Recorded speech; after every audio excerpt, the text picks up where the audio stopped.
こんにちは、みじゅりーです。今日はひたすらオーダーブランケットを編む作業動画になる予定が、皆さんにどうしても早くお伝えしたいことがあって、急遽こんな動画を撮っています。皆さんのその手の痛み、腱鞘炎じゃないかもっていうお話です。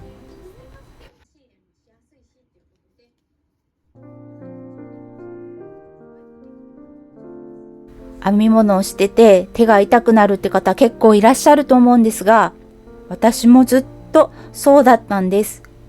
長時間編み物してるし仕方ないのかなって思っていて、少し休んだり湿布したりサポーターをしたり、なんとかごまかしながら長い間過ごしてきました。自分で勝手に腱鞘炎だって決めつけていたんです。だけど4月になってから手の痛みがひどくなってきて、編み物をしてなくても痺れるようになって、日常生活や家事にも支障をきたすようになってしまって、これはさすがにまずいぞと思って重たい腰を上げて整形外科を受診しました。そしたら先生の衝撃の一言、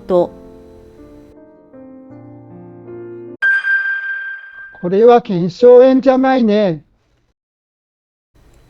CT を取り、その結果を見てストレートネックがひどいと言われました。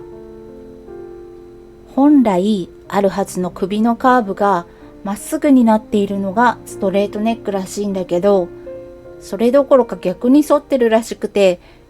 こりゃ肩こりとか頭痛つらいでしょうと。私、肩こりは慢性的にあるんだけど、私くらいの年齢だと当然あるもんだと思ってたし、頭痛は全く自覚症状がなくて、だから余計に病院に行かなかったんだけど、その後、もう少し詳しい検査をするために MRI を取ることに。MRI ってやったことありますか？私は人生で2度目の経験だったんですが、狭い筒状の中に仰向けのまま放り込まれるんですよ。顔とかがっちり固定されて身動き取れない状態で、閉所恐怖症ではないんだけど、すごい圧迫感で、このまま閉じ込められたらどうしようって思って怖くって、もしもの時はこれを押してねと握らされるブザーみたいなのが命綱みたいに感じて、とにかくこれだけは離すまいとぎゅっと握りしめていました。ただでさえ狭くって圧迫感のある筒の中で、大音量のゴーンゴーンとかガンガンガンガンとか、とにかくすごい不快な音が永遠に聞こえてくるんです。もう精神がどうにかなりそうな感じ。1度目の検査の時はそのゴーンゴーンとかいう音を紛らわすために、ヘッドホンからこれまた大音量のクラシック音楽が流れてきて、それはそれで恐怖心を煽られ怖かったです。で、今回もヘッドホンはされたんですが、耳を少し塞ぐためのものだったみたいで、普通にゴンゴンガンガンは聞こえていたので、やっぱり怖かったです。本当に MRI は苦手。多分実際は20分とかそのぐらいだったと思うんですけど、2時間とか3時間とかに感じられるほど苦痛な時間でした。そんなこんなでようやく撮れた MRI 画像で原因が判明。なんと頸椎椎間板ヘルニアからの手のしびれや痛みだったということが分かりました。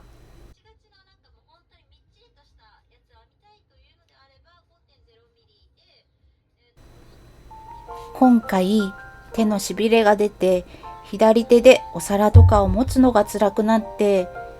編み物もお休みしてて、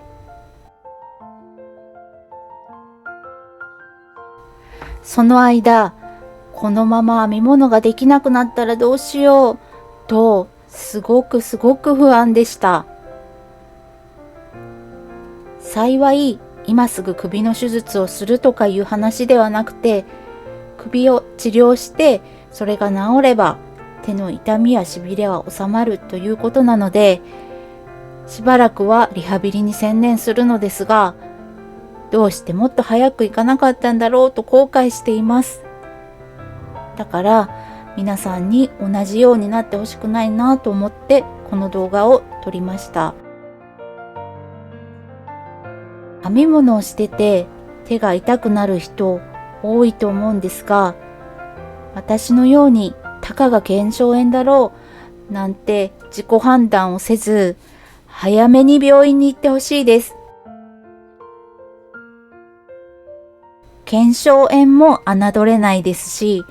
私のように全く予想もしていなかったところが原因ということもあるからです。幸いと言っていいのかわからないですが、首が悪いだけで手自体に異常はないそうです。首のリハビリを続けることで痛みは取れるということなので、ほっとしました。それに、長時間でなければ編んでもいいよと主治医からも言われて、本当に安心しました。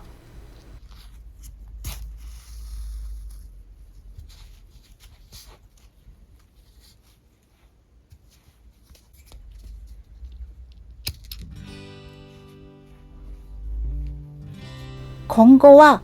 自分のペースで無理のない範囲で編み物好きさんに役立つ情報や初心者さん向けの動画制作やレシピの公開など、これまでと変わらず編み物の発信は続ける予定なので、よろしくお願いします。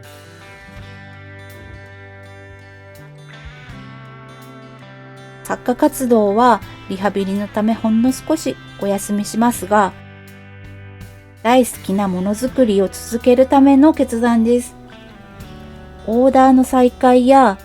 再販リクエストをいただいていたお客様には本当に申し訳ないのですが、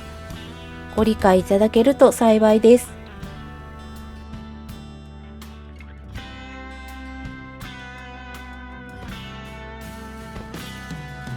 皆様も編み物好きが過ぎて手や首を痛めないように